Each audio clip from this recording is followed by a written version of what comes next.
Hey guys, and welcome to the Alabama Saltwater Fishing Report presented by Great Days Outdoors Magazine. The first podcast to bring you the local inshore, offshore, and onshore fishing report, whether it's good, bad, or ugly.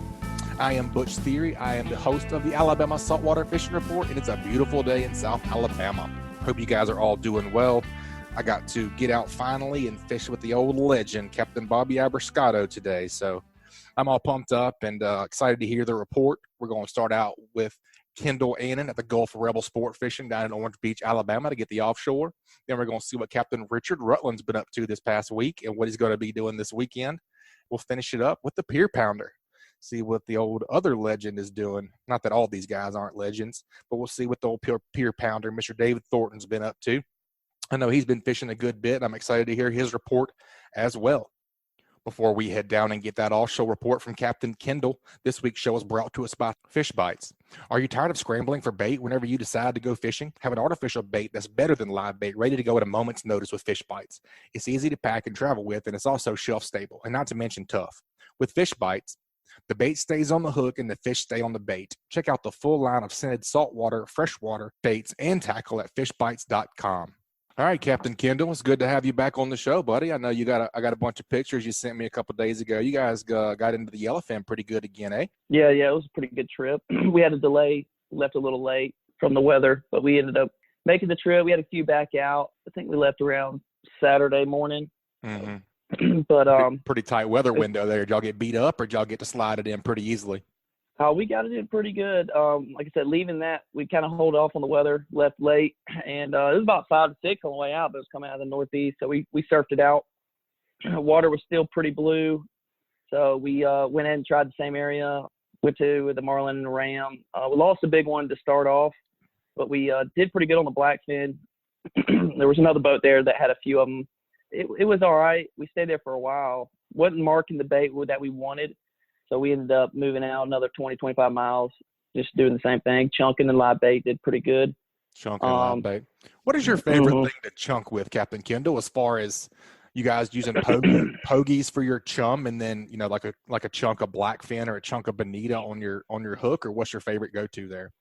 I think I mentioned it in the last one about the setup there, you know, with the long leader or no leader at all. We use them owner 8/0 hooks. Bigger size hooks. They work with the 7s too and the 6s, but I prefer a little bit bigger there.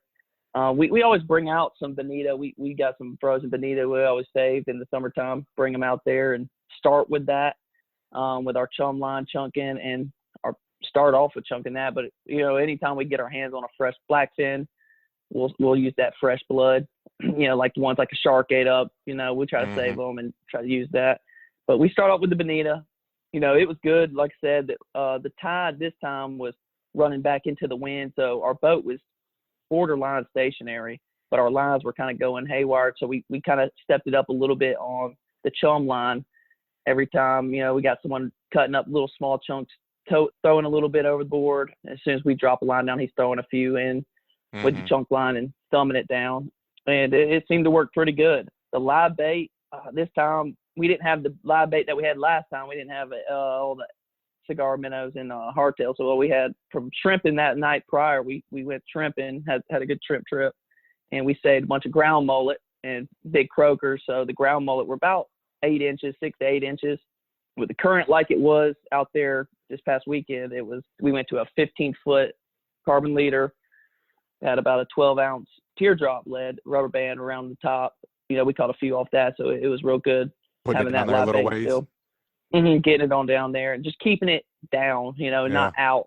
We try to free line. We free lined some. I think we had some good strikes on the top, but it was a little bit sharkier. Yeah. And the small ones, and I seem like getting it down there, keeping it down about 150, 200 foot has been the mark. It did pretty good. It did pretty good for us.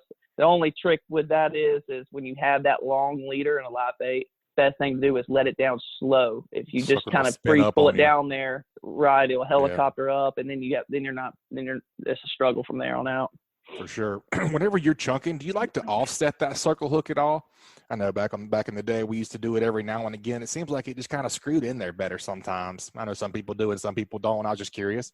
The circle hook we use circle hooks about a 10 on the live bait, and they make those short shaft chunk hooks straight blades. I like the thread. I don't get it too big of a piece. I get right where the blood line is. I'll go ahead and thread it like a yarn. Like I hook my bait, I pull it out and then rehook it, pull it tight. I don't want none of the shaft hanging out where camouflage it in there pretty good.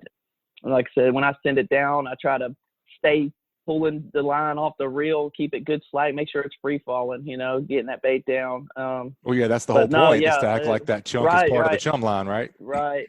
Yeah, and the chum line, like I was saying, it worked pretty good. I mean, we got in and cleaned a few of them. I was cutting them open, and they had, some squid and some blind fish in it, but about 3 or 4 of them out of the 8 we caught had some of the bonita chum that we were throwing overboard in the belly. So it was cool to see that and kind of break down. I like to do that with all my fish, see what they're eating after trips. Yeah, did y'all catch any on the troll or just strictly chunking? I think we caught two good ones. We had some blackfin, some big blackfin on the troll, but I think we ended up catching 2 smaller ones, 50, 60 pounders, which were great there. Right, I can't remember what time that was. It was later in the evening though. We kind of trolled. It was fishy, it was slow, but at the same time it was fishy. I feel like there was better marks and better bait offshore this time in that 100-mile range. So we kind of trolled around. I know another boat was out there trolling like around at night, and he was getting a few bites because they were every once in a while they're jumping around outside. So it was just good to see that still fishy. For sure. You guys went 8 for 12 with about, isn't that what you said? 8 for 12 or 8 for 14 or something on those yellowfins? That's about right. 8 for 12. That's awesome. And I think we broke off. Yeah, we broke off on some billfish too. I think had to be. That's what I'm going to assume. You can usually tell when you get those bites, unless they just smoke it down and then never see them. Sometimes they act a little differently on the bite for sure. Oh yeah, so no telling. All right, man. We got to get that tip from you. This week's offshore tip is brought to us by Advanced Transmission. Towing a boat is an important part of having a great day on the water for many anglers. Are you sure your transmission is up to the task? Get your transmission checked out and serviced before you tow your boat this season at Advanced Transmission in Spanish Fort, Alabama. They install external transmission coolers for those who engage in regular towing to keep the most expensive and complicated part of your vehicle running smoothly. Advanced Transmission has well over 300 certified customer reviews with a 97.8% satisfaction rating, so they'll take care of you. Give them a call at 251-626-6061 or check them out online at www.advanced-transmission.com. Be sure to tell them you heard this ad for a 10% discount. What you think for an offshore tip this week, Captain Kendall? Yeah, before I get to the tip, I was going to mention this. We caught about 40 blackfin, and I know this fish change, and the fish change, the lures, the technique might change day to day. This time the glow in the dark jigs were on fire. Really? Those were just automatic. Yep, we got our glow in the dark jigs out, hang them up by the light, or they all have flashlights, and we had a lighter charge them up again. Yeah, charge them up. Like I said, we had another couple people back out on this trip too. So we didn't have a great participation, and to catch 40 blackfin and 8 yellowfin, it was great. That's doing work, man. Busy. That's a lot. Oh man, it's work, and like that's how good them glow in the darks were hitting this time. The tips for today, let's see. I got 2 of them here. Talking about earlier, the chunk line. Staying busy on the chum line. If you have those running tides and you might need that little help. So if we catch a blackfin or whatever we're filleting, I'll fillet them out. Get some good pieces going. I don't chunk my bonita carcass or blackfin carcass overboard because that will stir up the sharks. So I kind of just bucket them away. Yeah. Just a few chunks here and there, and then when I go to throw that line over, we're throwing a couple pieces in it. I feel like depending on the tide, that kind of boosts support on that. Do you think you can chum too much, I guess? I be a fine line, right? I do. I think it just depends on what's the activity, how thick they are, right? Yeah. So I just it's a more of a preference thing on how's the fish going and current and all that. But when we're out there, we had a bunch of top water strikes, big blackfin and smaller yellowfin, even some big yellowfin. It was a little bit of everything. Just throwing a big popper on the spinning reel? We had the popper out. I noticed the guys were having a hard time, so I brought out a few of mine that were already pre-soaked. And that was one of the tips there is I pre-soak my braided line before fishing with it. And I know a lot of people, and I do this with my rods to spooling them. I spool them wet. I feel like it molds better. I know some people like to do hot water, but they have that theory of it might hurt your line, but I don't think it does. I don't think you necessarily have to do it in hot water, but spooling your reels with water, I feel like it molds it better. So when you have that dry and you get a big bite on your trolling, it doesn't, well, I mean, also depending on how you spool, I like to spool mine tight anyway. And you won't find it cutting into your line and your mono. Interesting. So I spool all mine a little wet, but pre-soaking mine. And people do this for their braided line. They pre-soak it. And even I've heard of they make a conditioner for it. I don't fool with that. I just pre-soak it. Yeah, they make it. I mean, I don't feel like the conditioner That's crazy. will work as good in the braid because I feel like it will damage the braid, honestly, on that part. So I just pre-soak it in water and then spool it up. So anyway, yeah, pre-soaking mine before I cast with it, just if it's a windier day. How do you do that? Keep away the wind knots. As far as what? It's pre-soaking it on the reel. You just stick it in a bucket of water? Yeah. You just go ahead and wet it up. Keep whether it's a hose, you wet it up. And like I said, or if you're spooling it, you can go ahead and soak it in just water over like 24-hour period. But yeah, just soaking it, man. If it's a windy day, just keeping it nice and wet, getting it down there. And I feel like you can take away your wind knots as far as casting out there. And, fishing, I've always had a bunch of spinning rods ready to go, whether it's bottom fishing or a day trip. I always have one mono and a few braided, just in case. I have one ready for a cobia, and I have my braided for a drift line with a wire leader on there for king. So we try to stay ready for those regardless of the situation. But I feel like casting, I like my mono a lot better. But if you have a braided, pre-soak it, and it can kind of help you power through the wind and take away those wind knots. I think you'll find better success doing that. Man, that's a great tip. I'm gonna have to try that. I've heard of the soaking, or spooling them wet, but I've never heard of the soaking them for the cast. That makes sense, man. I love that. Man, yes, yeah, it's good. Awesome, dude. Well, I appreciate that offshore report. That's a great tip. If folks want to get up with you guys and book a trip, what's the best way to get in touch with you? They could call Brian at 251-747-7777, or you can check us out on Facebook, Gulf Rebel Charter Fishing. And we have a shrimp page, Shrimp and its Co. So you can check that out if you want fresh shrimp. Awesome. I appreciate that, man. Thanks for the offshore report. We'll talk to you next time, buddy. All right. Appreciate it. All right. That's a great offshore report from Captain Kendall down there on the summer breeze in the Gulf Rebel. We're going to head on down to the beaches, Gulf beaches somewhere, I would assume. How we doing today, Mr. David Thornton, old Pier Pounder? Good to hear from you again. Yeah, I appreciate it, Butch. Yeah, I'm still the Pier less pounder, but any news on the stump over there? What's left of the pier? They going to open it up, or? Well, they plan to sometime this winter. They still don't have enough. I just haven't heard anything. Yeah. Well, I went on one of the tours. Naturalists at the state park are twice a week. They're taking groups of people out on the pier and just letting them see what's going on, see the damage for themselves, and see how the repairs are coming along to get an idea. And they're going to do this every Wednesday and Saturday afternoon through December. So and I was able to go on the first tour last Wednesday, and it was really cool. As long as I've been going out there, and I still learned some neat stuff about the pier and the geography of it and how animals relate to it. They keep tight reins on the turtles, and I'm sure that's quite the structure. Yeah, and it's a popular birding spot. People like to go and see the seabirds and the other wildlife, turtles and of course dolphins and everything else, that goes by. And we were fortunate that day I went, it was a little choppy, but the water was still clear, and we saw a bunch of fish right there by the pier. It's like they're waiting for the pier to open. And they just teasing you. They were, yeah, they were giving us the big high sign, like, come on, we'll be waiting. Can't catch me. And no, not right now, but hopefully it'll be soon, maybe a month or so, and I'll, of course, try and keep track of how it's going, and maybe when we get a little closer, they'll announce a date, or at least maybe narrow it down within a week or two, and we'll have to hopefully keep everybody we won't updated. Have any hurricanes. Yeah. Oh gosh, don't even say that word. I'm done with that word. Absolutely, yeah. Because they were going to open it 2 days before Hurricane Sally. Yeah. And the hurricane had other ideas, of course, when it knocked that section out. Now, it'll be longer before they can get that done. They still haven't decided if they're going to raise the pilings that were knocked over or if they're going to put some new ones in or how they're going to handle that. Yeah. Well, that's a mess. We'll have to keep everyone updated on that. Well, where you been? We'll sure I know try. You fished today. I know you fished today. Where you been fishing? What's been going on? Well, I've been fishing the beach, mostly Orange Beach.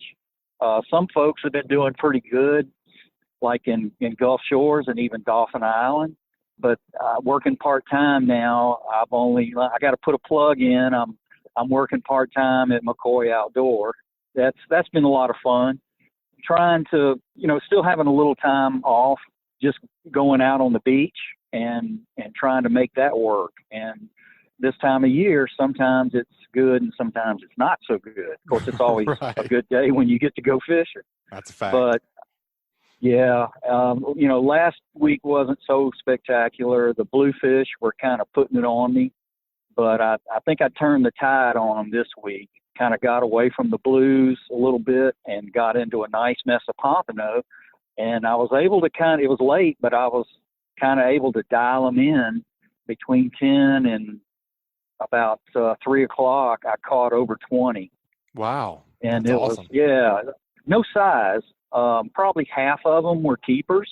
Mm-hmm. Of course, I just kept my 3 and put the rest back, but some of them I put back were just beautiful, 15 and a half inches. Even had one on my ultralight, 4 pound. That was a lot of fun. That's fun. Yeah, I'll get into, what I did to dial them in. That was my next question. Yeah, when we get into a tip, what I wanted to kind of point out was how much the water has changed over this past week. Mm-hmm. And mainly in the water temperature has really dropped. It's like we've been waiting. People have been saying, oh, when's the cold weather coming? When's the cold water going to cool off? Because the pinfish have been eating everybody out of house and home, and still maybe even a few jacks around. And this week, the water temperature dropped from like around 70 back the end of last week and over the weekend.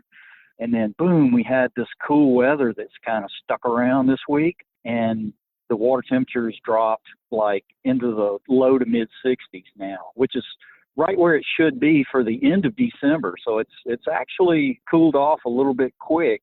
And I think it's kind of stunned some of the fish. The reports I was getting, places like Mobile Street and Fort Morgan, the bite that was going on when the water was a little warmer around 70 was pretty hot. And then boom, all of a sudden it just shut off the last couple of days because the water temperature cooled off so quickly. Mm-hmm. I suspected it. Yeah, it stuns those fish, and we have to remember that they're cold-blooded. Mm-hmm. And they're gonna, I'm sure Richard will have something to say about that. I'm not talking about him. Yeah, I mean, I don't say nothing but good things about Richard. You That's know right. that. Oh, yeah. No matter, yeah. It's been kind of like the fish have gone into that shock like they do sometimes, especially and I'm referring to the surf zone fish for the most part. Mm-hmm. But I noted that the water temperature in the Gulf is about 65 now, which is down 4 or 5 degrees from what it was just, 4 or 5 days ago. But in the bay, like at Bon Secours, where the buoy is there, the water temperature is only 55. Well, yeah, so I was going to say the surface temperature today when me and Captain Bobby were fishing was in the tidal rivers was 53, 52 in the morning. Wow. Yeah. Yeah. And that's the surface. I'm sure it's a little bit warmer down there, 8 or 10 foot, but that's pretty dang cold. Yeah. Yeah, it really is. And especially if you're looking for any kind of top water bite or shallow water bite, it may not happen until like in the afternoon or something like that. The other thing I was kind of dealing with today was coming off this neat tide. We're just kind of easing out of it. And the north wind kind of had the water pushed down low. So there wasn't a lot of tidal movement today. But what we did have was a westerly wind. It started west-northwest right after sun up and kind of freshened to about 10 to 15, right about what the marine forecast was calling for. And it put just a little chop and a little movement from west to east on the water. So what I did, instead of trying on the east side of Perdido Pass, I stuck over to the west side of Perdido Pass so that I would be, in the warmer sector of water. Mm-hmm.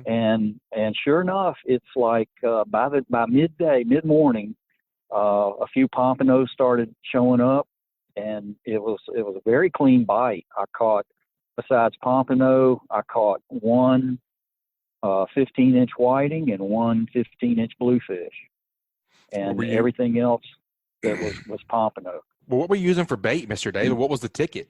Well, the bait shrimp was working pretty good.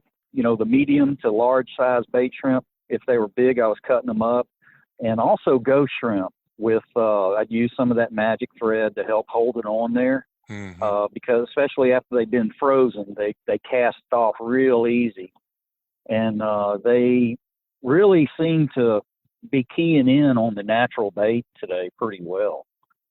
And I had some good luck there.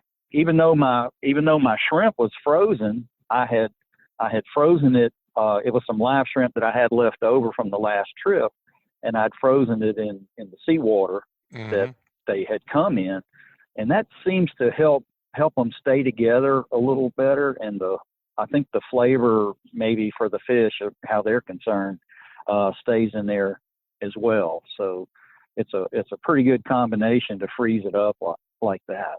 Yeah, Dusty gave us a really good tip. I don't know if it was last week or the week before, but those ghost shrimp, mm-hmm. Splaying them on a piece of paper towel and then salting them, and then even put them in a bag or vacuum seal them. Right. They stay really well. Yeah, last week he was talking about how to toughen them up, mm-hmm. and that is a great way to do it. Yeah, you can salt them up. It'll toughen that shell a little bit. They're like, soft shell crab or soft shelled shrimp. Even though that's as hard as they get. Salt toughens them up a little bit. Yeah. I guess that's why they live under a foot or two of sand. That's right. Give them a little protection. Yeah, because they sure do love them. And even if pieces come off when you're casting, to me that just chums the water up a little more. When I cast, true. If I see a piece, if it falls apart, and I'll just reel in and put another piece on, or a piece of shrimp on the pieces that are left. And sometimes I'll do that. Sometimes I'll mix them together, piece of, mm-hmm. And same way with Fishbites, when you use that. One thing I would add, Fishbites, I want to remind folks, Fishbites has two formulas, and the blue pack is the long lasting, and it's for warm water, water a little above 70 degrees. And I wanted to remind the anglers now with the water temperature drop that they want to be using the red pack of Fishbites. That is the fast acting formula. Gotcha. And that's we talked about that a little bit a couple weeks ago too. Okay. Yeah. And now we're in that period where it, it's going to come into play because the water is definitely down into that range, middle 60s or so. I definitely got a good feel of what that water temperature was like. I was fortunate it was a nice day and kind of warming up from this morning. And it was pretty chilly early. But it was a sunny day and the winds weren't too bad, so it warmed up, nicely. Probably half the pompano I caught today were keeper size. I just, like I said, I kept my limit, and it feels so good to be putting those nice pompano back and knowing that they're going to be around, in the spring to spawn and all, so our pompano fishery's in pretty good shape, thank goodness. Good. Did you notice a zone whenever you got dialed in on them, short, medium, or long, before the sandbar? Did you notice anything where you dialed them in? I did. And that kind of, gets me into my tip that I was thinking of for this week. Okay. And that is that you want me to read it in real quick? Go ahead and get to that. Yeah, if you want to. All right, we can back out and read into that. All right. Yeah, awesome. Well, that brings us to the tip. We'll go ahead and get it. This week's tip is brought to us by Test Calibration. Is your diesel engine showing signs of low power or excessive engine smoke? If so, you may be in need of a repair to your diesel fuel injection system. Test Calibration has been selling and servicing diesel turbochargers and fuel injection systems since 1976 and are up to date with all the latest diesel technology. No matter if you're running a diesel in your boat, tractor, or truck, Test Calibration can help you. contact them at 800-822-0057 or visit them online at testcalibrationdieselandturbo.com. Give us the goods, Mr. David. What you got for a tip? Yeah, with the water temperature cooling off today, I was glad that I had my longer rods with me because at low tide this morning, I had to reach out pretty far to when I finally found some fish. I had to move around a couple of times, and once I located them, started out kind of slow, but I noted that as the sun got higher and the water kind of in shallow warmed up a little bit, maybe the tide was moving in just a little as well, that the fish did move in a little shallower, but they were pretty far out as far as I could reach with a 11-foot rod today. Dang. And 3 ounces. So they were way out of range for my short rods that I really like to fish, my light tackle. The only way, my tip was that the only way I could get my short rods to work today, it was a nice calm day with just a little foot chop, and I had to wade out to about waist deep water, and then I could get that 40-yard cast, I could get out to the edge of the drop-off, and that's where those pompano were running, was on that edge of the sandbar where the water goes from light green to that darker green. It maybe drops from about 6 to about 9 feet, and they were running along that edge. In fact, I noted that I had several doubles today. Nice. Because I'd have, I'd get one on one rod, and then bang, one of my other rods would go off about the time that I'd get that on. They were running through there then. Yeah, they were schooling in pretty good. Like I mentioned, about half of them were short, some of them just 11 and a half inches, but, I was able to cull out a real nice mess of keepers that were 14 and 15 inches. Yeah, nice fat, healthy pompano. And, I noted that where they were running was a little deeper than where they'd been running the last couple of weeks. People had been catching them in shallow, and I got absolutely no action at all in less than probably 6 or 7 feet of water, maybe even 8 feet. Maybe the water temperature had them pushed down a little bit.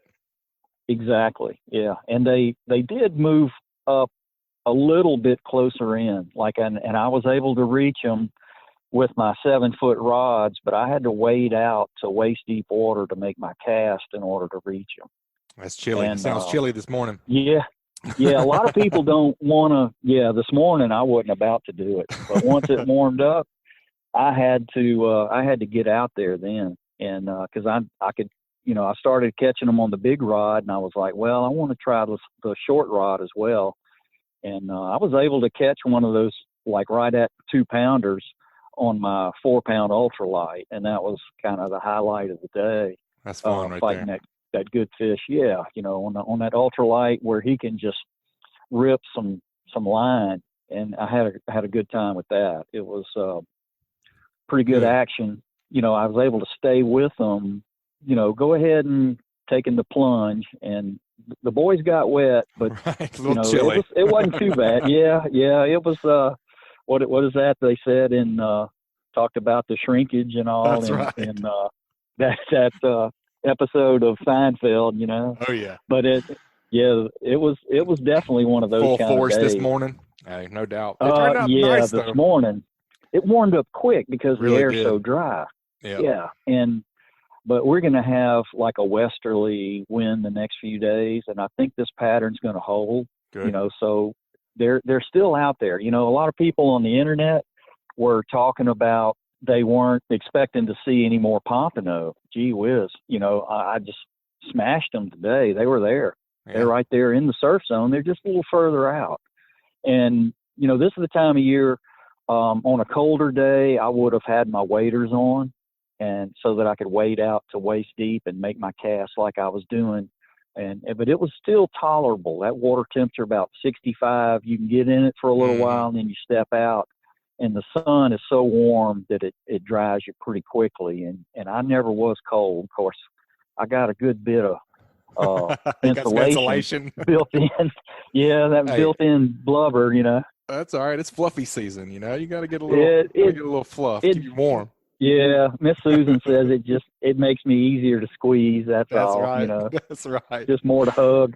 Oh man, that's an awesome report, Mr. David. As always, it's a great tip. If folks want to get up with you and come see you in McCoy's or book a trip, what's the best way to get in touch with you? Probably the easiest way is to go check out my information, my contact information through pierpounder.com.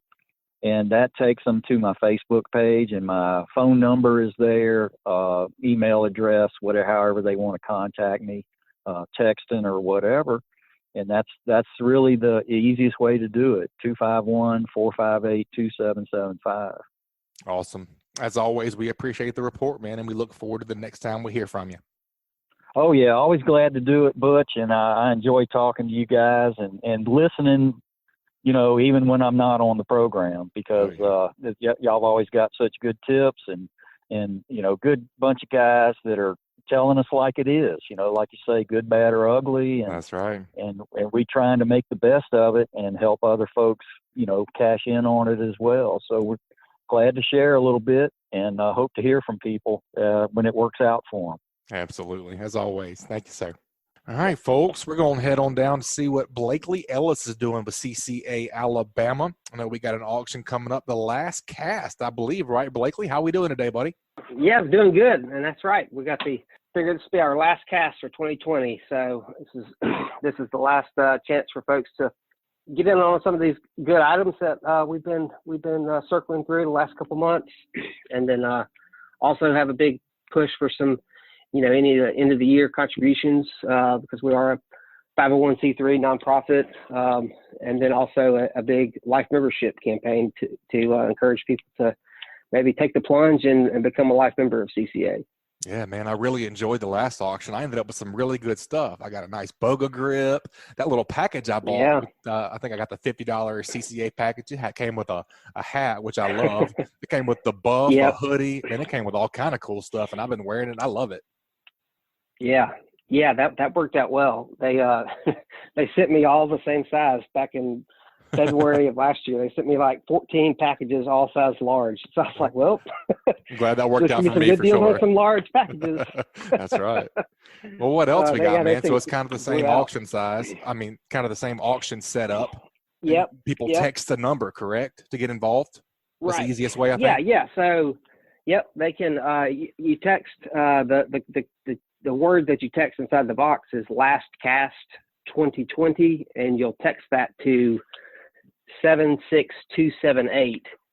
And then we'll also have, links on our website and social media and Facebook and share that stuff around. So a number of different ways that you can get to it. But yeah, it's a really, really easy format. It's hands down one of the best, mobile silent auction bidding type of a format for smartphones. It's really easy. You don't have to put in a credit card or anything like that in order to participate. So it's the easiest way to shop. Yeah, I was actually really surprised at how easy it was last time. And every time I got outbid, it would send me a text, and I was like, "Dang it! How much more can I spend on this, baby? $10. All right, fine. Bid more, $10 more." Yeah. That the first couple of years we had it, they didn't have that feature, or at least we didn't know you could turn on that auto bid feature. And then we asked them about it. They're like, "Yeah, people can do auto bid just like eBay." And I was like, "Oh gosh, here we go."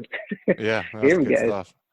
Well, what else, man? Any big ticket items or anything else you want to get out there? So I don't know if anybody remembers what we did back in the summer during the first one with we did the toadfish non-tipping can cooler, and that when you bought one of those, that made you eligible for a giveaway that we did for one of those big inflatable boat docks.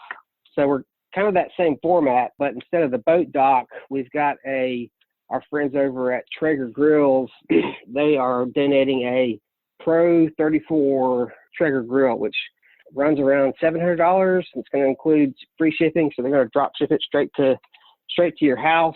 And then we're also going to get a big old package full of all their spices and seasonings and rubs and pellets and all that kind of stuff will be included with that. And so my plan is to potentially do that drawing maybe like Christmas afternoon. That way, if somebody wanted to buy one of these eligible items as a Christmas gift and either it's up to you. If you want to keep the chance at the grill yourself, you can, or if you want to have that be part of the gift. And then that Christmas day, later in that afternoon, we'll draw the winner of that. So we're kind of excited about that.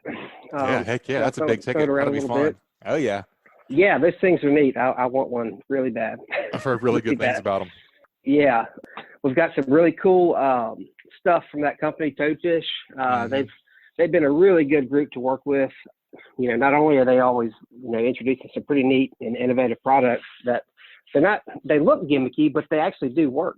That's the fun part about it, is it's not like just a piece of junk you only use once. This stuff is really cool. And we've got some of their, you know, the non-tipping can coolers. We've got some slim can, pink can coolers for like the White Claws and stuff like that. Mm-hmm.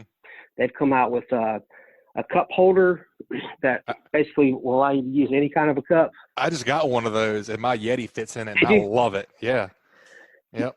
Yep. So that's kind of the next you know, transformation of that little product. And then a couple months ago, they released a fold-up cutting board and a folding fillet knife.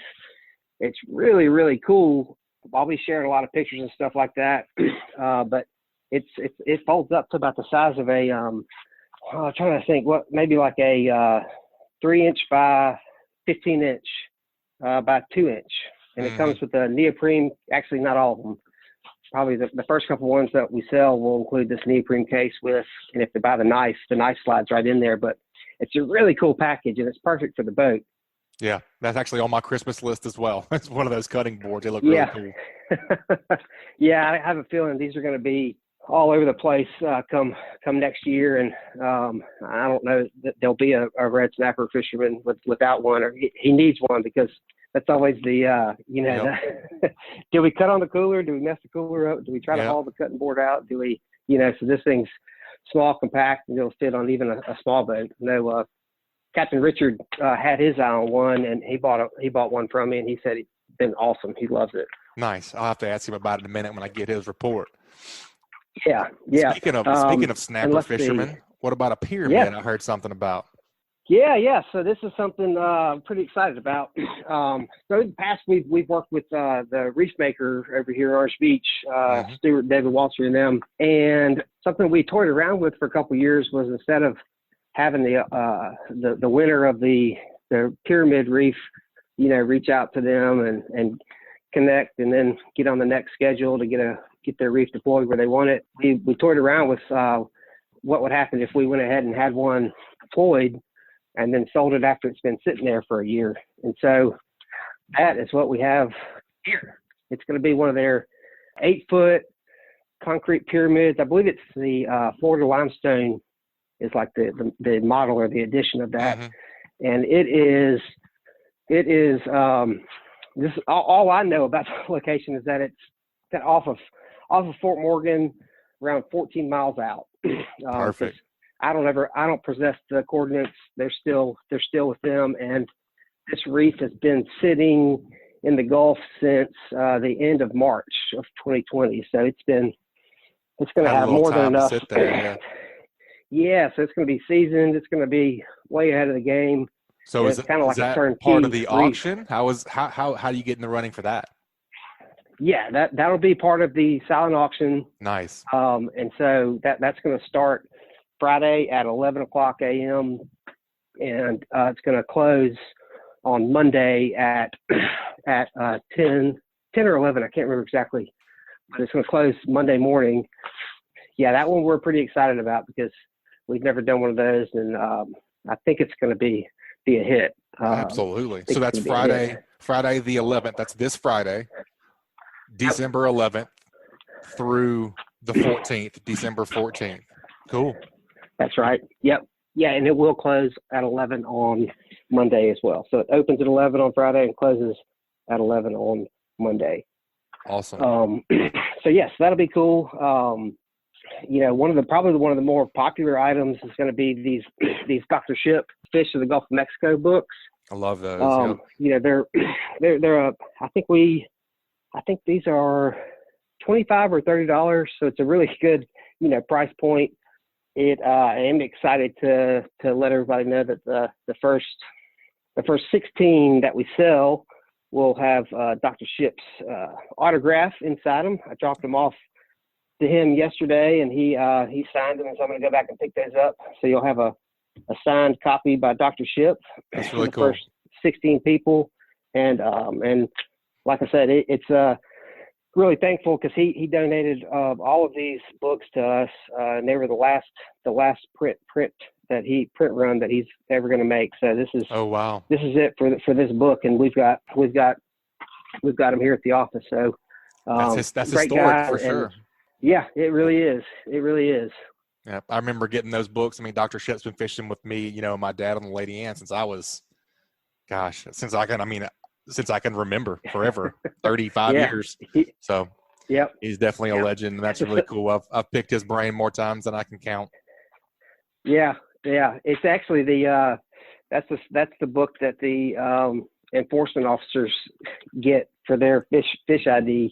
That's cool. It's a copy of his book, so yeah, it's good. It's good. And if you had one of the earlier ones that was either the illustrations or black and white, this newer and this final version is color images. So it's a step up from the ones you might have laying around inside your boat or at the beach house. So definitely a good cool Christmas gift for Dad. Item to pick up. Oh yeah, for sure. But yeah, so we got some cool stuff.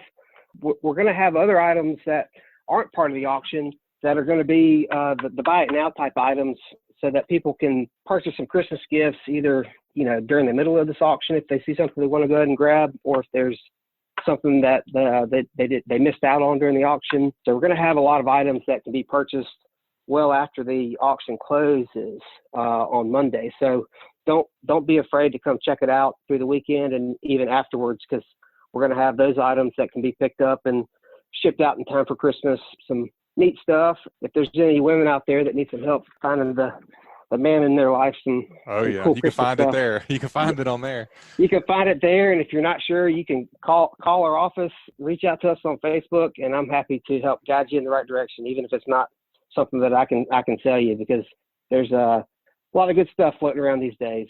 Yep. Well, what that's kind of the auction side of it. Awesome. What else you got? Sounds like there's going to be a lot of stuff for auction. There's going to be a lot of stuff for purchase. Yep, that's right. So we've got two things coming up also, and they're all part of the same campaign. And these are going to run through the end of the year. And one of them is a contribution or donation, a big push for end of the year contributions before the end of December. And so for each of these different levels, at $100, $250, or $500 donation, there's going to be some incentives and some gifts that we'll send your way to show you thanks and appreciation. At like the $100 contribution level, we've got some really cool CCA blue, like old school CCA Turvis tumblers. So they're not the knockoffs; they're the actual Turvis tumblers with the red CCA. I'm sorry, the blue CCA patch inside of them. So those are pretty cool and kind of a throwback. Mm-hmm. A little bit different from all the, it's kind of going full circle. It all started with Turvis, and then it went Turvis knockoffs, and then it went to, the Yeti cups, and then the Yeti cups imitations. And I figured everybody's got some of those now, so let's try to bring Turvis back in the mix. And so we've got some different packages that'll be all outlined. 250 contribution level is going to have a lot of the toadfish products that are going to be part of that package. Or you can choose one of the boger grips, a 15 or 30 pound, or another option would be an AFCO jacket or fleece for that 250 level.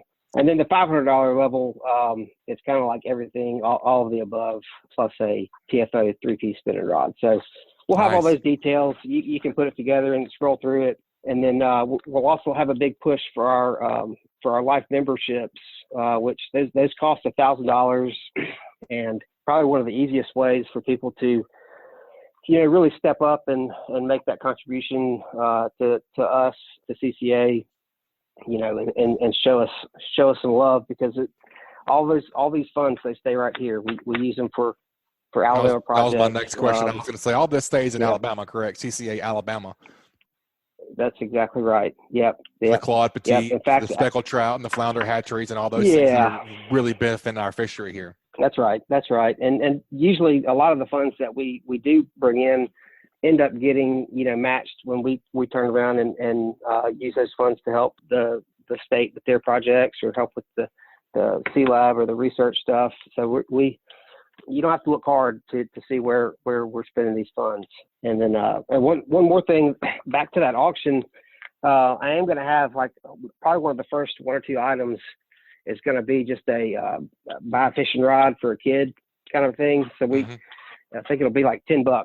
So somebody can add that, or they can just do that, and we're able to purchase those from Zepco or some of those other companies for a really good price. And so $10 buys a kid a little rod and reel, and so we'll get going next year and hopefully be able to get into some schools or some kid programs and hand those out. That'll be something that people can take a look at and maybe help us out a little bit. He doesn't want to buy a kid a fishing rod, right? That's right, man. You got to get them in. Got to get them early. Got to keep them on the straight and narrow.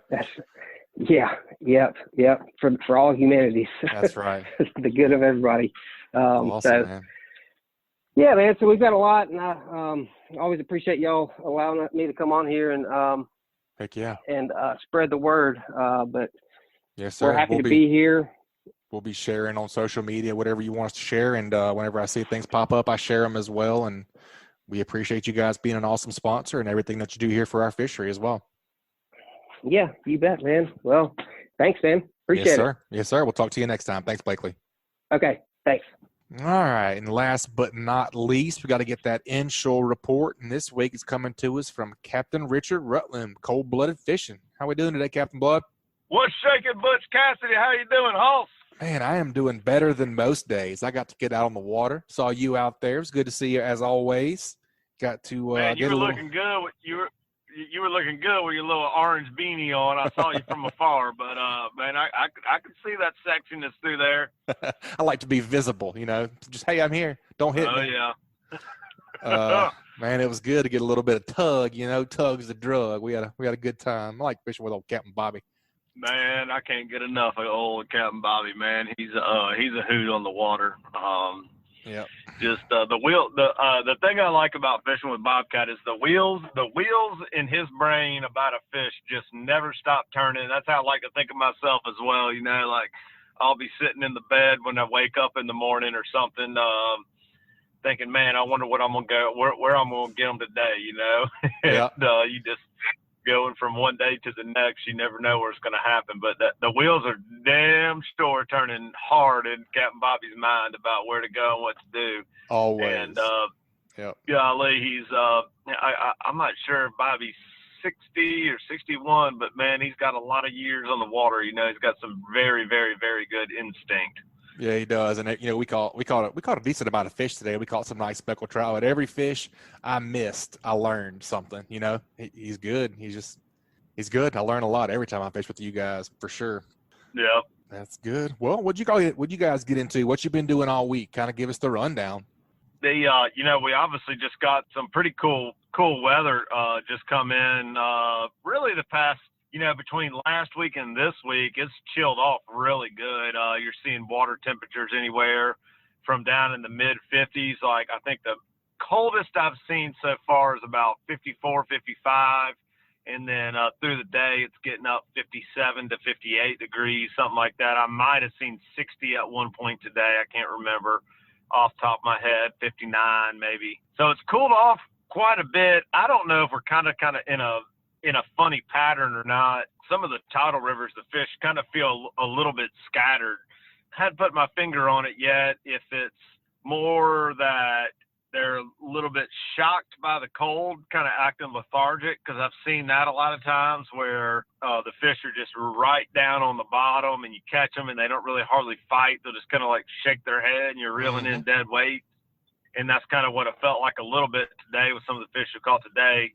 But then other times they feel like they're just scattered out, and that's a little bit off pattern because most of the time when you do get these cool offs, it seems like it usually bunches the fish up in some of the deeper areas, and I'm not seeing that a lot in my pattern in some of these tidal rivers. I did find a section today down in West Fowl River where the fish were really bunched up. I had a maybe like a quarter mile worth of water that we were fishing down in West Fowl River where they were bunched up real good. Now there's more school-sized fish, smaller fish, but there's plenty of keepers mixed in. We ended up getting close to our limit today, but I'll bet we had probably 100 fish day today, and all on artificial. Most of our damage has been done on grubs, but they're still reacting to a popping cork too. A few of the fish I cleaned earlier this week and late last week still had some shrimp in them in their stomach, so there's still some shrimp around. So I'm gonna keep laying with that popping cork a little bit until I start to see that taper off. Yeah, we were throwing nothing but slicks today. Dirty ice and cool beans were the ones that were hot today. Oh, cool, man! I've got one of those dirty ices on my boat. Slick Lure Joey and I were supposed to touch base earlier this week, and we keep missing each other. That was one of the lures on his list. I was going to get him to send to me was that dirty ice. That's a good looking color. Yep, it worked today for sure. Captain Bobby whacked me on them, so I had to switch over. I like it. I like it. It did. I'm glad. I'm glad Bobcat's finally throwing a different lure than the B-Cat. That's what he said this morning. Yeah, that's what he said. He probably told you I'd be proud of him that he's throwing a different color than the B-Cat. Because that's all that sucker wants to throw is the Bobcat, man. Yeah, definitely. I tell you one thing I hope that is going to kind of straighten back up is the Delta. I kind of been talking about the tidal rivers, yep. But hopefully the Delta will straighten back up because it was really good up there about maybe not last week, but the week before. There was a few fish caught up there last week early, and then we kind of got a little flush of dirty water. I don't think it's enough to drive the fish out of that area. So I'm kind of hoping it'll clean back up a little bit, and we'll start catching fish back up in the Delta because that's kind of thrown me for a loop. Because this is usually where I usually this time of year I really like to be in that area up there. It's definitely buggered up. The last 2 times that I've traveled up that direction, it has not looked very good. Yeah, that's what Bobby and I were looking at this morning. It's I think Barry's steam plant was about 3 foot, so that's pretty dang low. So hopefully it'll even out. Yeah, that's definitely back down to normal levels, And really, it's one of those things like you can't just look at Barry's steam plant to gauge what the Delta's doing. You have to look at some of the other rivers. You got to look at the Alabama River and some of those other stations up north because they'll really show you what's happening. You'll see like what we call like a little bubble. Yeah, you'll see a little bubble where the river will shoot up. It'll shoot up 10, 15 feet, something like that, and then it'll shoot right back down. And that's them letting some pressure out of those dams there, and that water comes straight down to us. Now, obviously, I don't know if everybody knows this or not, but saltwater is much more dense than freshwater. So a lot of times what will happen is that freshwater will float right over the saltwater. So some salinity will remain in that delta when we have these little flushes, and the fish won't really go anywhere. But I don't know that they can really see to bite down there because the water gets that so orange color. You have to figure by the time your bait gets down 15, 25 feet, however deep you're fishing up there, I don't know that the fish can really see to feed. I think they're usually more their lateral line and feeding by feeling bait and stuff around. So that's the good news is that it was a very, very light little flush. We had a great tidal cycle this week. We're going into a nip, I want to say today and tomorrow, and then it should pick back up over here coming into the weekend. So hopefully that'll straighten up. And if it does straighten up, we'll know probably about Monday, Tuesday time frame, I believe. It'll start to straighten back up there if it's going to happen again. I got my fingers crossed, standing by, waiting to see what happens. Roger. Yeah, me too, man. Hopefully it'll even back out and give us another good window because I'd like to get back up there and do some of that too. Man, it's a lot of fun. That place is magical when it's on. As far as the lures I've been throwing, I know you guys said y'all did some good on slicks today. I've been throwing the slick a pretty good bit. The cool beans has really been a good color to me, and also the Bayou Blues has been a real good color to me. But for me, it's been pretty much slicks and grubs and popping corks when I'm in the shallower sections of some of these tidal rivers. You know, when I say shallower, 5 foot or less, 6 foot or less of water, the popping corks have been doing good. And then I've been catching a lot of fish on jigs, man. That little slick has been really, really good. My favorite color right now in that little slick is the swamp thing, the lemon, and then the cool beans color's been really good. Something to kind of think about too, as far as like the pattern goes, when we see these wicked cold fronts come through like we've had, kind of notice the fish pushing up, and that's generally what happens. Like in the Delta, you'll see these cool fronts come through, and the fish will push north for some reason. I don't know what makes them want to do that. I guess St. Peter will tell me when I get to the Pearland Gates one day. But that's right. You'll definitely see it in some of the tidal rivers as well. The fish will go up much farther than you think they will go. They'll be miles up these rivers sometimes. Another thing that I really, really pay attention to this time of year is my bottom machine. I'm running side scan and down scan, and then my regular transducer every time I'm going through there. And like I know we were both fishing in foul today. Anytime I'm making a move anywhere, if I'm not in a big hurry or I'm not making a big move, I always idle real nice and slow. And that does a couple things for you. Number one, it gives you time to look at your electronics and see what type of life you see on your bottom machine. And then the second thing is it's helping keep the river calm down as well. Foul River is notorious for the place getting shut down because boats are running up and down and all over the place. Like when I get in like East Foul, I go in like above Bellingraph River. I mean, I say Bellingraph Gardens. I go above Bellingraph Gardens. I pretty much run up to where I want to be, and then I idle around the rest of the time for the most part, you know, and I really feel like that helps keep the river settled down and keep the fish biting. And absolutely. Ran into that today. Yeah. And if everybody that's out there can kind of follow suit, I feel like we'd all catch more fish, you know. No doubt about that.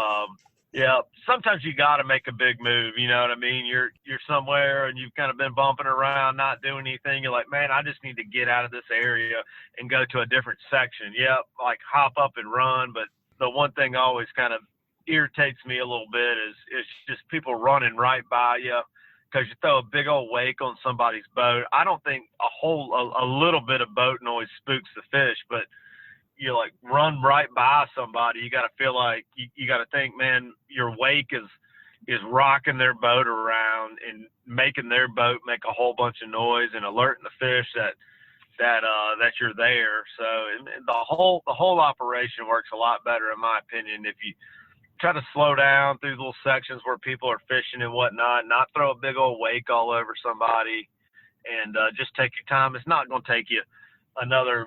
You know, what's another 10 minutes gonna do if you got to slow down for a little section of boats fishing and whatnot? It's just the courteous thing to do, in my opinion. I try to go way out of my way to not mess somebody up when I'm trying to transit from one area to the next. So for sure, something for everybody to kind of think, something for everybody to think about.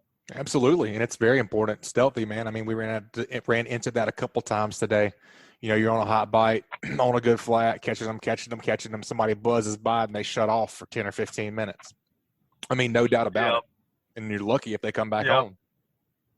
Yep, and I'll tell you this too about the other side of that is we were fishing down in West Fowl today, and you know, West Fowl is not a very wide part of the river down there. It's just barely big enough for about two boats to go by each other. And everybody was nice and courteous down there. And, man, I'm telling you, like, a guy would slow down and idle right by us, and we'd be catching fish right in his wake as he went by. And I think that's because they slowed down and were going and not making a bunch of turbulence, not moving a bunch of water, not messing up the school of fish. And like that today, I even said something to my clients this morning, you know, man, look, that's why you slow down every time you see somebody, you know, and try not to throw a big old weight gull over everybody, because you can not booger up somebody's bite as a result, you know, and everybody wants the same amount of courtesy out there. So absolutely, but, the goal is to catch fish and be safe for sure. That's right. I'm looking forward to this weekend. We got Battle of the Grubs coming up on Saturday. Looks like we're going to have a kind of a little bit of change of conditions, a little bit better tidal flow, and looks like we're going to have a lot of south or southwest wind, possibly a little rain. Kind of feels like a little front's going to come through. I hadn't exactly looked at the weather report, but just looking at the pattern, it looks like we might have a little front coming through. Should get a lot of water on top of some of these flats. So for the folks going fishing this weekend, pay attention to your tide level. And I feel like the water's really going to come up, get high, and the fish are going to do the same thing. You know, they're going to push up closer, so closer to the banks and in shallower water than what you think. So everybody needs to snug up a little bit. Yep, for sure. That's a great tip, man. You got the Hey Cap question this week, and I like this one a lot because actually Captain Bobby and I, that's what I'm talking about. Yeah, Captain Bobby and I were talking about it today. I told him, he asked me last night about if he wanted me to bring some reels for him, and I was like, nope, I got this new bait caster I'm gonna try out, so I'll be getting out backlashes all day. So I like it, man. It's a H2O Express. The reel is the HD Ethos. I got it from Academy. It was super duper duper light. It's a little bit longer than I would like, 7.3, but I love it for top water and slicks. No, 7.3. That's the perfect length for me, man. It's about 7 to 7.3. That's a great artificial rod. Yeah, I like it. It's super duper light. I mean, after fishing for 5 or 6 hours today, if I was fishing like something a little bit heavier setup, I mean, I could feel it in my shoulders and my forearms and my hands just because I don't fish all day every day like you guys do. But man, it was really, you've been really taking light. an Advil, huh? You've been taking an Advil, right. an old man Advil at the end That's of the right. at the end of the day, huh? That's right. Fisherman's elbows acting up, but no, it was light enough to. I don't feel any residual. I like it so far, so good. But anyways, Sweet. What we got for Hey Cap? Yeah, Matt Kearley asks. He said, "I love the show, guys. I haven't missed a show in 3 years." We appreciate that, Matt. Thanks for the support. He said, "I just wondered if your next inshore contributor might list out when he prefers to use bait casting versus spinning tackle for throwing the different baits and lures for speckled trout." And he also says any tips would be appreciated on getting distance on those casts for throwing a light jig head or a bait. All right. Well, so this is a very good question, Matt. Man, that's awesome that you've been listening to the show for this long as well, too. Not missing any episode. You're what I call some of the diehards. We all know a lot of folks that never miss a show. That's pretty neat. Super neat. But what I say for bait caster versus spinning tackle, for me, it's all application specific. And I do it completely different than everybody else does it, and I know people who do it different than me, and I know a lot of people who do the same things that I do. So it's application specific. So like, let's just take topwater, for instance. Topwater for me, like Captain Bobby and Captain Patrick, Garmison, several other people I know, all love to throw a topwater with a bait casting reel. And I wish that I was one of those people, because I would rather catch the fish on a bait caster, just because of how I can cast it and the control I have, but it does not work. I can't work the lure the same way that I can with a spinning tackle. So I throw it with a spinning rod. That's my thing, and a couple people poke fun at me, because of it, and I just tell them, hey, bring friends, you know what I mean? That's fine, right. but, That's right. But it's application specific, a popping cork, I'm going to use a spinning rod for.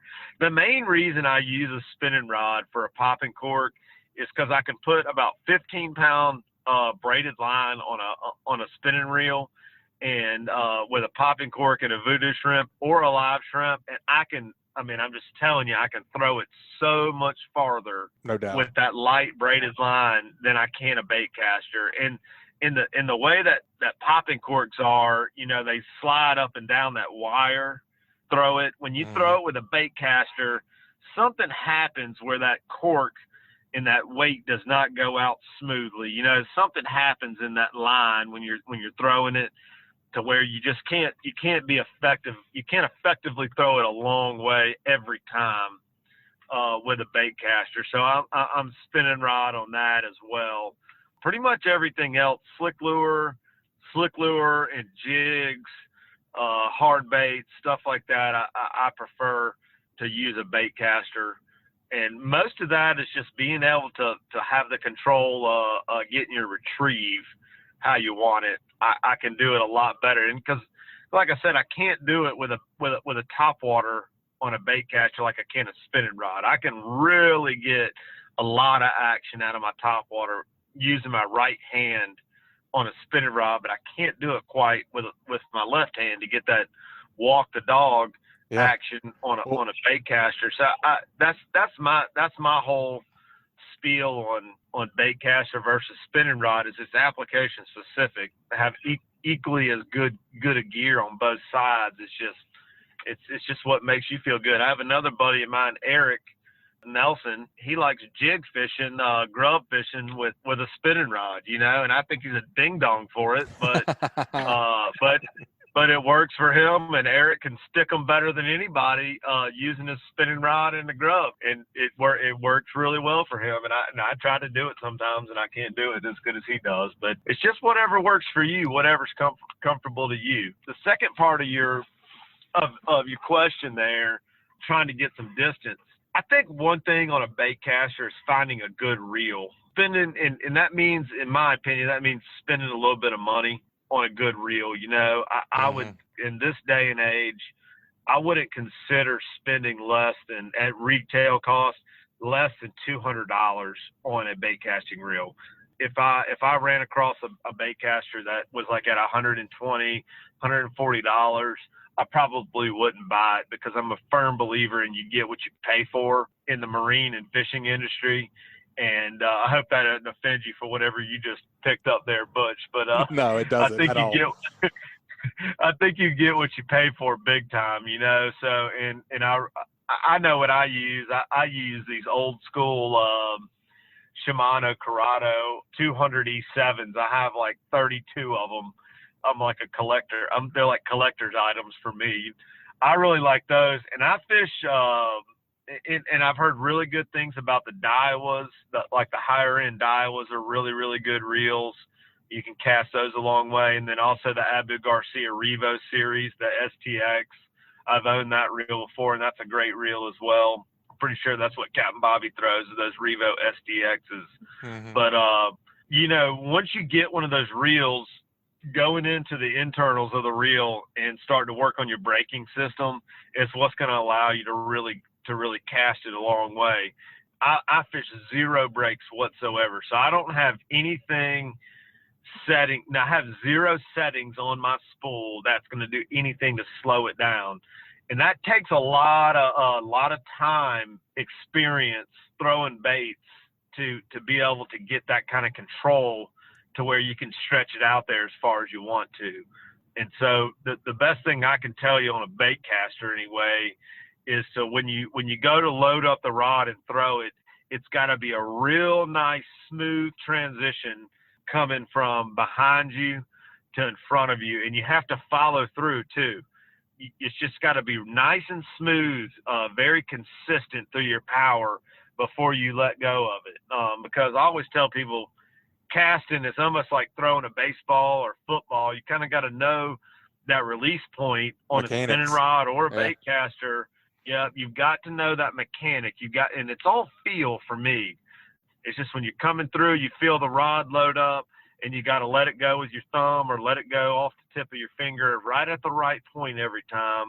And then the other thing too, make sure that you're I say the other thing too. The other example I was going to use is a golf swing. You know, everybody says with a golf swing. I used to play golf when I was a kid, and you got to kind of let the club do the work, and you have to follow through the ball. You know what I mean? You can't hit the ball and stop. You got to hit the ball and keep on going through through your stroke there to get the ball to go where you want it to. It's the same way as you lure. And it doesn't matter for me whether I'm trying to cast 30 feet away from me or I'm trying to cast 130 feet away from me. I have the same motion every time. I'm letting my thumb do the work, especially in a bait caster. You know, if I try to just ease one on out there, I don't throw it hard, I get a backlash every single time. Yeah, and that just takes experience. That's a bajillion casts under your belt. You just got to figure out the mechanics, like you say. I agree with that. It is. And I'll tell you this, don't let backlashing ever start to slow you down or get in your head about it. Man, I can't do this. I'm backlashing. I'm here to tell you, I'm a professional fisherman, and I backlash every single day I get on the water. You know, you're not throwing it hard enough if you're not backlashing all the time. And I'm telling you, you could go ask Kevin Van Dam, who's a professional bass fisherman, who probably, you know, however many zillions of dollars he's won fishing bass tournaments. That son of a gun backlashes every time he goes on the water too. You know what I mean? So that's what it is. Now, I will say this, before I took all the brakes off of my reel and threw it as far as and got to that point, I was fishing brakes on there. You know what I mean? You got to like just slowly wean yourself off of that, you know? So you've got internal brakes that you can pop out, and then you've got a little adjustment knob on the side. The little adjustment knob for me has never done a whole lot. It's usually the internal brakes. I'd either really slow the reel down or really speed it up. So I hope that answers your question. If you want to, Matt, if you want to talk a little further about it, man, my number's not hard to find. Be glad to speak with you about it. That's a great answer. Get you pointed in the right. Yeah, I hope we could keep on talking about it too if you want to. That's right. You got another 30 minutes or an hour? Yeah, I know it. I know that. That's a great question, Matt. We appreciate it. Matt's going to get a prize pack from the Slick Lure. Matt, make sure you email us your mailing address at alabama@bestfishingreport.com, and we'll get you those Slick Lures. You guys make sure you're following the Best Fishing Report page over on Facebook, and you're in that Alabama Saltwater Fishing Report group over there. We post those Hey Cap questions. Make sure you get them in. And this week's Hey Cap was brought to us by Daycool Heating and Air. As the saying goes, if you don't like the weather in South Alabama, wait 10 minutes because it's going to change. But one of the things that is very predictable is the pricing at Daycool Heating and Air. They offer flat rate pricing, and they don't charge for after-hours calls. Let's face it, your HVAC always seems to act up whenever you need it the most. Don't get stuck between a rock and a hot place. Daycool offers flat $45 service calls, $59 tune-ups, and they offer free estimates on equipment replacement. The pros at Daycool have been servicing Mobile and Baldwin counties for over a decade. Contact them at 251-633-5121 or check them out online at www.daycoolair.com or on the Daycool Heating and Air mobile app. They are license number AL07028. Cap, I know you're busy. I'm looking forward to fishing with you next Saturday. I hope the weather holds. My buddy Luke's coming down from Virginia. Hope we get on him. Yeah, I'm interested to meet your buddy Luke, man. You've been talking about him for years. I feel like he's a ghost, but I know. He might be. I'm looking forward to it, man. Hopefully the weather and everything will stay straightened out, man. But yeah, I've still got a few openings for December. If anybody's looking to go, you can reach me at my website, coldbloodedfishing.com. Call me 251-459-5077. Shoot me a message on Facebook. I got a great Facebook page. Any of those ways is the best way to get a hold of me. Butch, thank you for having me on, man. Hey man, enjoy it. I'm looking forward to fishing with you here for too long. Me too, brother. Be safe this week, and as always, keep whacking them. See you next time. Roger.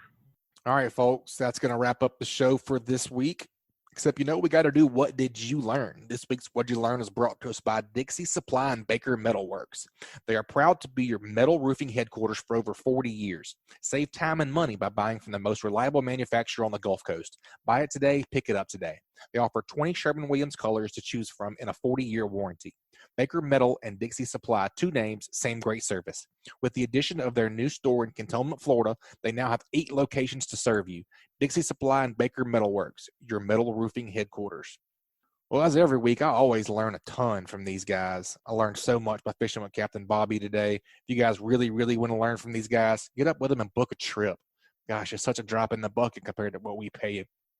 what we pay in fishing gear and gas and boats and everything else. But I really liked what Captain Kendall was saying. I'm gonna have to try soaking my braid on my reel. I think that's very interesting as far as casting, and he's throwing big poppers out there for those tuna on top water. I'm sure you can use it in several different applications. So I really like that also. And I liked Captain Richard's hey Cap question. Appreciate that, Matt. That was a great talking point, because that is an age-old question, or for me anyways. I just feel like and like he was saying, it's whatever you prefer. If you're going to be sitting there getting backlashes out all day, and of course there is a learning curve, make your brake heavy whenever you start and get out there in the yard or wherever you can cast and just cast over and over, and your brake's going to get less and less as you throw it more. And there's sometimes, like Capt, I actually have the same problem. I can't work the top water very well with the bait caster in my left hand, so I do like the spinning reel in my right hand with that top water. I do feel like I can throw it a little bit further right now because I'm not so great with the bait caster, but I am getting better. You can really reach out and touch some things with that spinning reel, with that light braid, like Captain Richard was saying. So I really like that segment as well. As it's another great Alabama Saltwater Fishing Report, I appreciate you being with me this week. Please subscribe, rate, and review wherever you listen to the podcast. If you'd like us to email you the podcast each week, text the word fishing to 314-665-1767. Again, just text fishing to 314-665-1767. Subscribe to our email list, and we'll send you the new show each week. You guys be safe if you're getting on the water, and keep whacking them. We'll see y'all next week. This week's Alabama Saltwater Fishing Report is brought to you by Foster Contracting, Fortified Roofing Pros. Did you know you could save up to 40% on your homeowner's insurance with a fortified roof? Learn more at fortifiedroofingpros.com or call them at 251-973-9999. And also KillerDock. Are you suffering from dock dysfunction? Check out a full line of dock enhancement at KillerDock.com. That's KillerDock.com. Also brought to you by Hilton's Real-Time Navigator, bringing you the highest quality online satellite fishing chart since 2004. Your source for sea temps, altimetry, currents, and watercolor at hiltonsoffshore.com. This week's Saltwater Fishing Report is brought to you by Angelo Depaola, the Coastal Connection with eXp Realty, your boating and beach property specialist.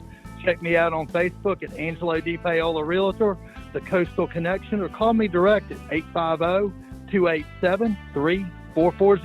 And also Great Days Outdoors, the South's finest hunting and fishing magazine. Pick up your copy wherever magazines are sold, or check them out at greatdaysoutdoors.com.